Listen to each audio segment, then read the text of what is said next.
北市承德路4段2路树倒塌，影响3线车道。图北市交通警察大队提供分享。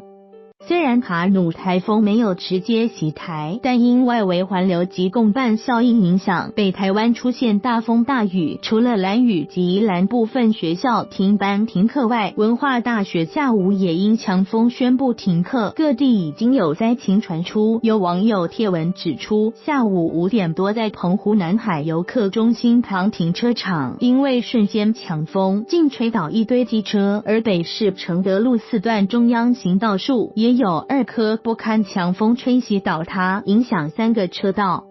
网友也是当地居民林志贤告诉本报，他在下午5点多开车经过游客中心时，因为风实在太强，连车子都会晃，看到停车场的机车遭强风吹翻数十台，几乎一平，这强风绝对不输给台风。他在脸书贴文后，也有网友贴照片，称他也拍到澎湖某个营区的大片铁门被风吹倒，还有网友询问有放假吗？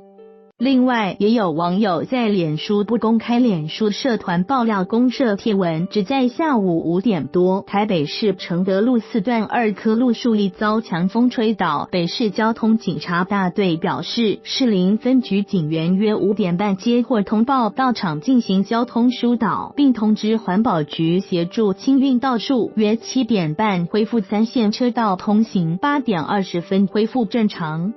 北市交通中心指出，路树倒下影响承德路南向交通，时间正好是傍晚尖峰时段，但承德路傍晚是北向车流较多，南向车流还好，因此对交通影响不大。澎湖南海游客中心旁停车场机车被风吹倒一堆，图林志贤提供分享。